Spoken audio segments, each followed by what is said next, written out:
Olá, que a bênção do Senhor esteja sobre você que está nos acompanhando aqui nesse dia, nessa segunda-feira, dia 23 de agosto, no programa Voltemos ao Evangelho, programa da Igreja Presbiteriana do Brasil, aqui na cidade de Toritama. Eu sou o pastor Abraão e é com imensa satisfação que estarei anunciando o Evangelho de Cristo nesse dia.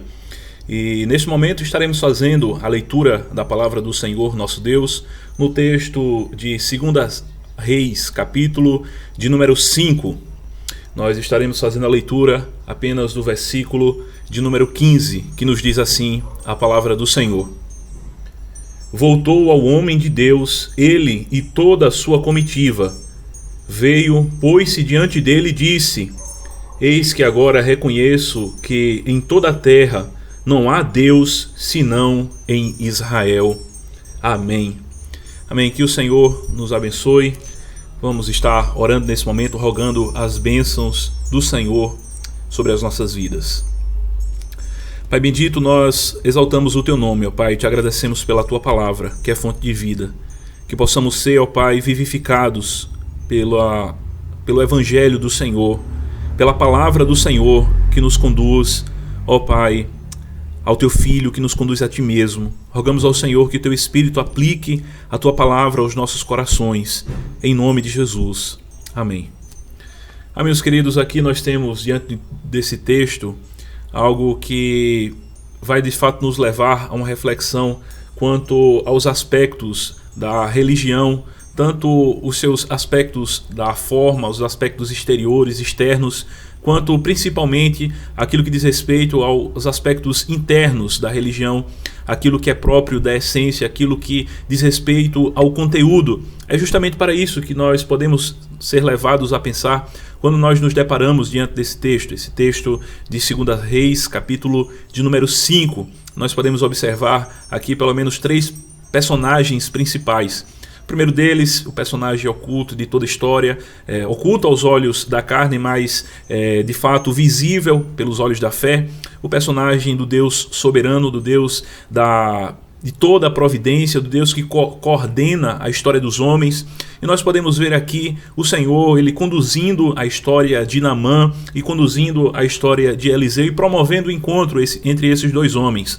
Nós podemos observar no versículo 1 que ele vai começar descrevendo a pessoa de Naamã. Era o comandante do exército do rei da Síria e um homem que o Senhor, o Deus Todo-Poderoso, lhe dera vitória.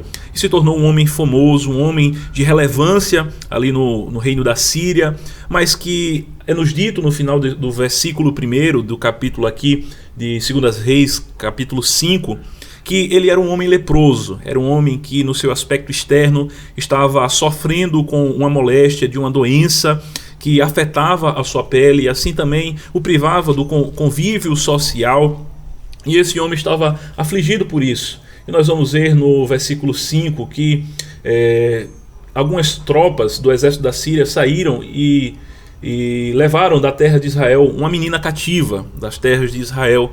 E essa menina passou então a servir a mulher de Naamã. E lá naquela terra da Síria, como cativa, ela não deixa de dar testemunho da sua fé.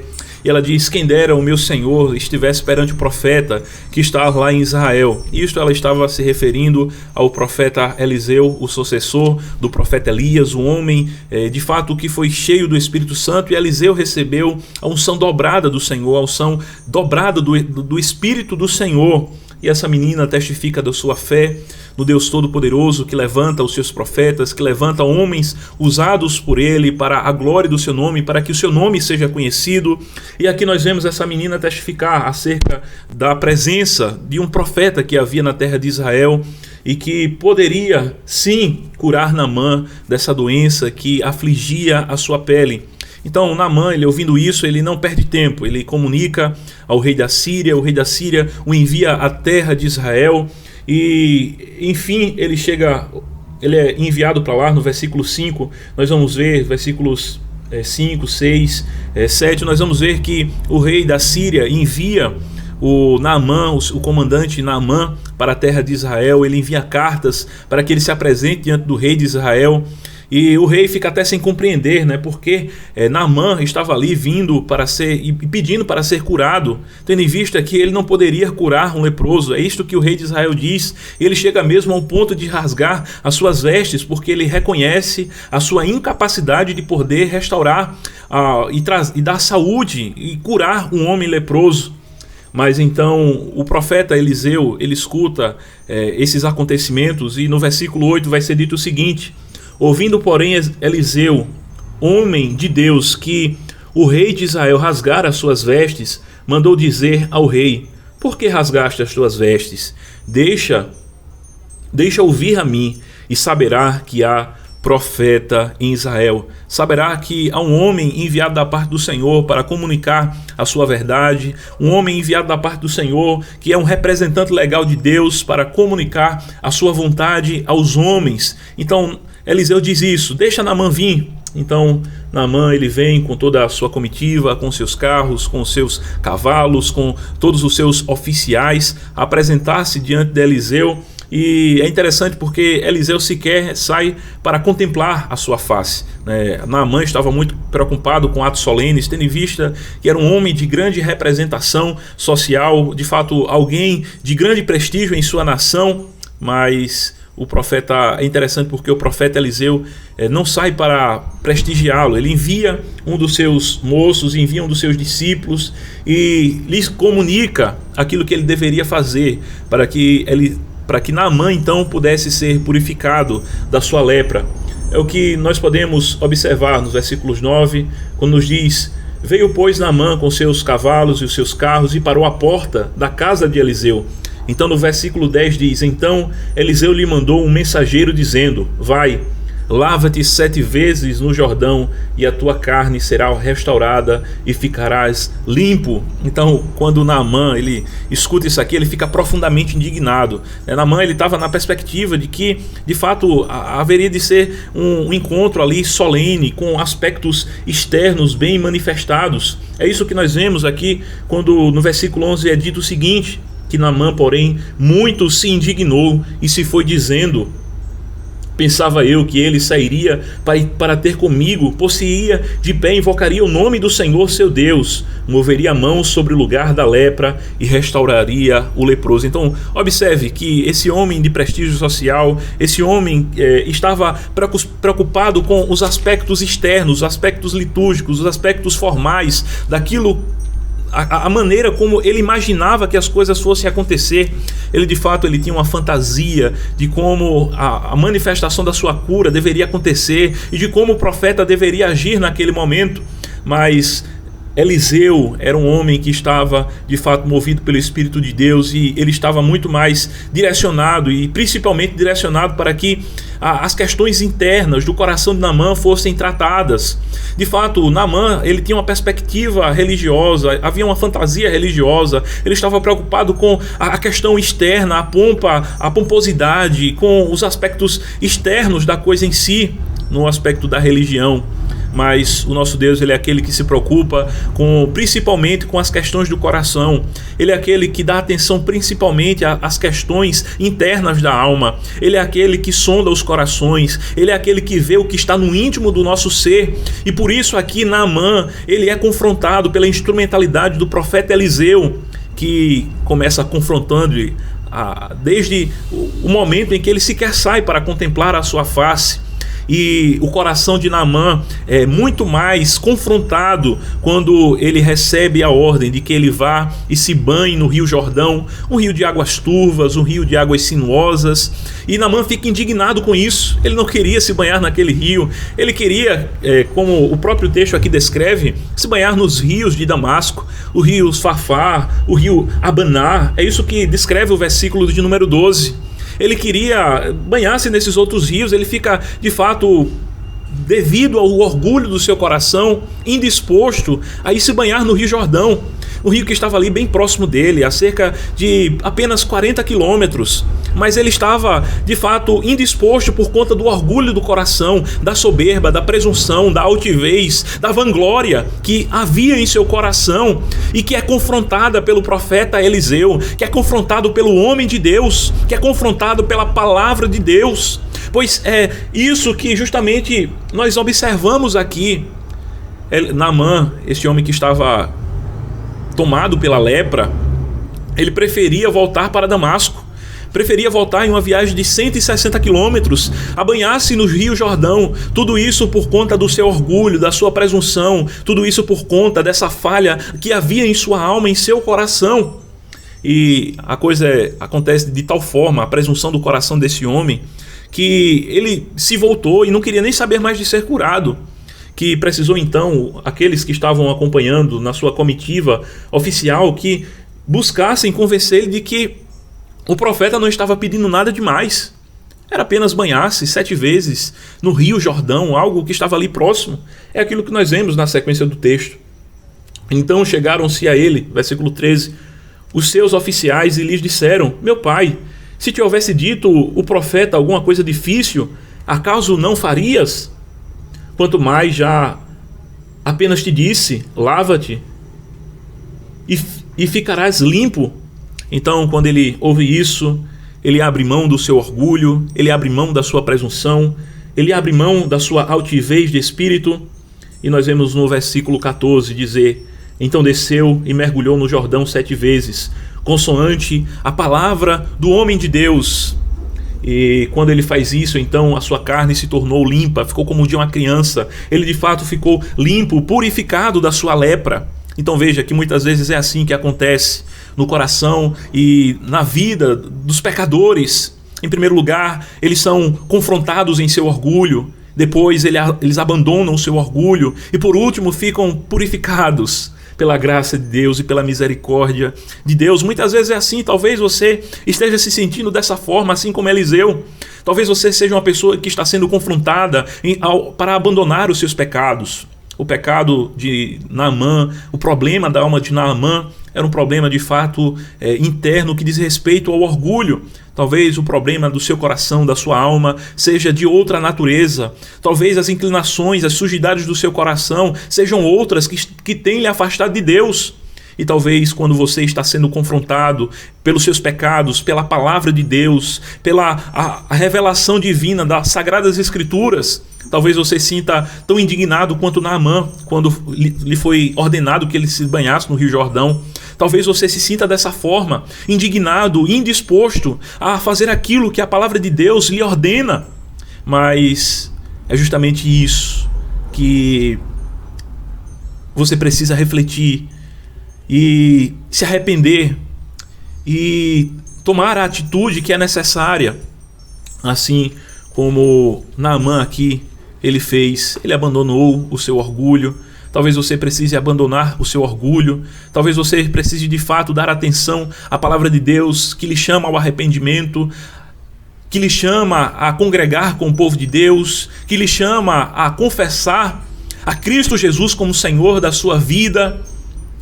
E então você desfrutará da graça de ser purificado, não apenas de uma questão externa, mas de uma questão interior. Naamã estava aqui tomado pela uma lepra, uma questão externa, e ele foi purificado muito mais do que isso, muito mais profundamente do que isso. Ele foi purificado em sua alma. É isso que nós vamos ver na sequência do texto, que ele é levado a reconhecer que existe apenas um único Deus vivo, um único Deus verdadeiro, e que não existe outro Deus além dele. É aquilo que nós vemos no versículo 15, o versículo que nós lemos a princípio, quando nos diz: voltou ao homem de Deus, ele e toda a sua comitiva, veio, pôs-se diante dele e disse: eis que agora reconheço que em toda a terra não há Deus senão em Israel. Não existe outro Deus, não existe outro senão o Deus de Israel. Todos os deuses dos povos não passam de vaidade. É isso basicamente que nós vemos aqui nessa confissão de fé. Ele reconhece que de fato existe apenas um Deus. Certamente era muito pouco para Naamã. Ele vinha à terra de Israel, a terra do Deus vivo, a terra onde haviam verdadeiros profetas de Deus, e ele ser simplesmente curado de uma doença. Ele foi curado de algo muito maior do que isso. Ele foi curado em sua alma para reconhecer que existe apenas um único Deus, para reconhecer a fé verdadeira, a fé que brota da revelação divina, do Deus que se revela, o Deus que se revelou em tempos passados através dos profetas, mas que nesses dias Ele nos revela a sua vontade por meio das suas sagradas escrituras escrita, e Ele aprove ao Senhor salvar os crentes pela loucura da pregação, e Ele se revela, está se revelando a você nesse dia por meio dessa pregação, para que você reconheça que tão somente Ele é Deus, de que tão somente o seu Filho é aquele que foi enviado para lhe salvar dos seus pecados, e que você precisa reconhecer a Cristo como Senhor da sua vida, que não existe salvação fora de Cristo,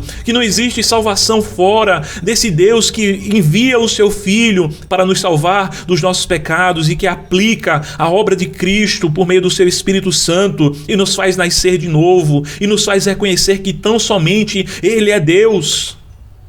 Talvez você esteja aí lutando e relutando para atender à vocação que Deus tem lhe feito de lhe chamar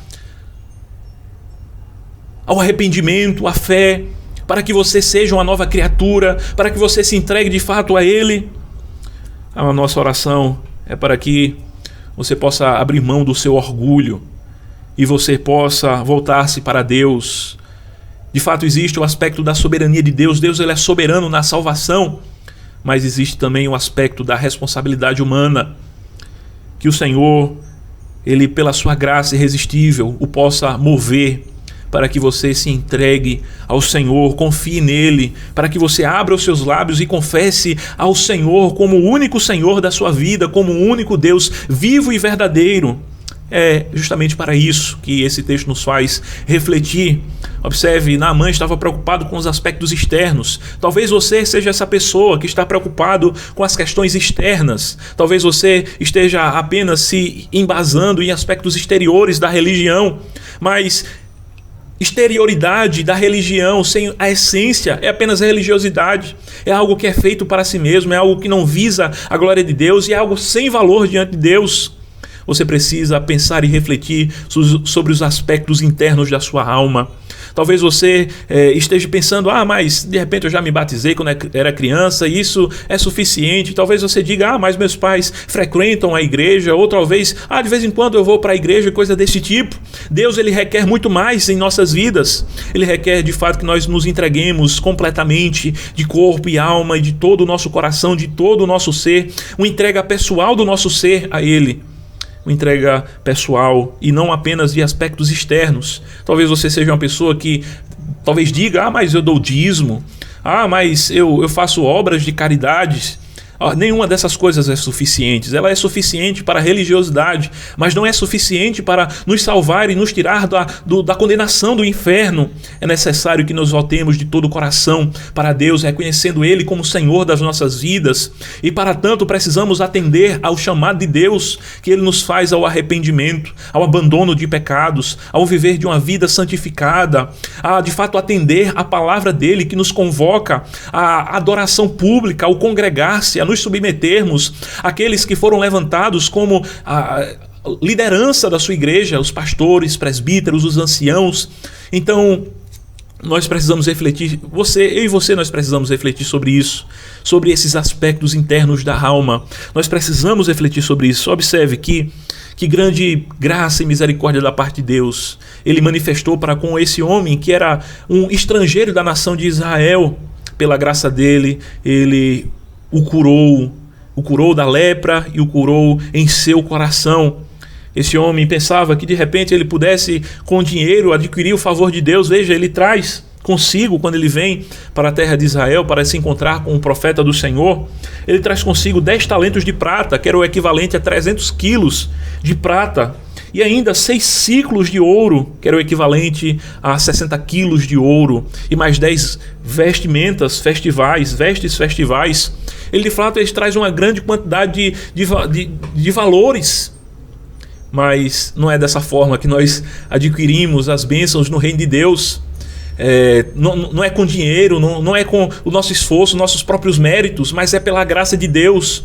Naamã foi alcançado pela graça de Deus, pela misericordiosa graça de Deus.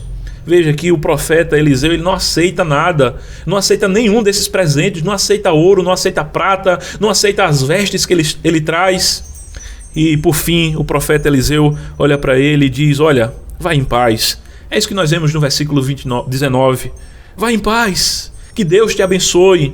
E esse homem, ele vem de fato como um capitão de um exército e ele volta como um embaixador para o reino da Síria. Ele volta como uma testemunha do Deus vivo. Ele volta como alguém que haveria de testificar que ele foi curado pelo Deus Todo-Poderoso. Foi curado em sua carne, em sua pele, e foi curado em seu coração.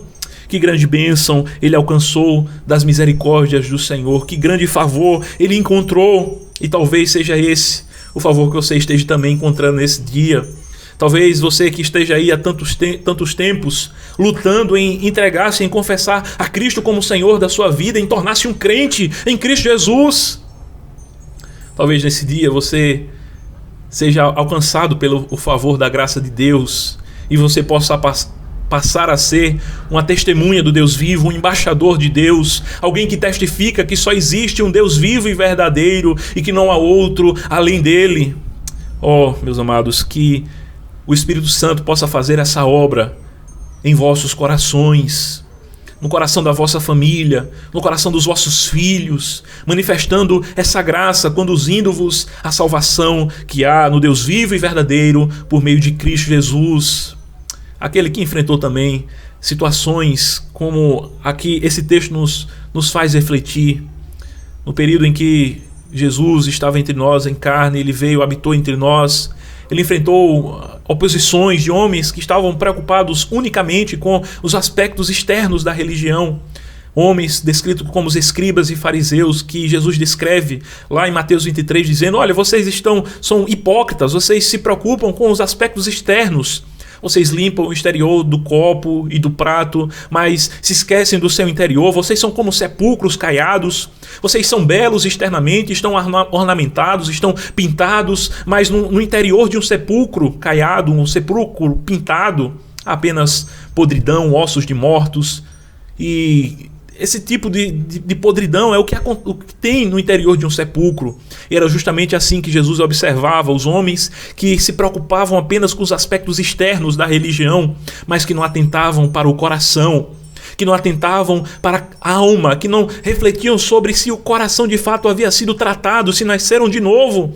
Jesus olhava para aqueles homens e dizia: raça de víboras, como vocês escaparão da condenação do inferno? É isso também que descreve lá em Mateus 23, versículo 33. Como é que vocês vão fugir da condenação do inferno?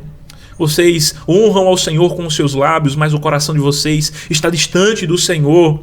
Então, o Senhor Jesus, ao longo da sua mensagem, ele vai sempre exortar para que nós possamos refletir sobre os aspectos internos da alma, para que possamos refletir sobre a necessidade de nascermos de novo e conhecermos verdadeiramente em nossa alma o Deus vivo e verdadeiro, aquele fora do qual não existe outro, e só Ele é aquele de fato que nos revela a sua palavra e que nos conduz à vida eterna. Que Deus te abençoe, abençoe a sua família, abençoe a cada um de nós e nos conduza a refletir sobre a necessidade que temos de, em nós, na essência do nosso ser, sermos transformados pelo Senhor. Que antes de qualquer aspecto externo que possamos refletir sobre a religião, que nós possamos pensar sobre os aspectos internos da alma, em nome de Jesus. Que o Senhor te abençoe, em nome de Jesus. Amém.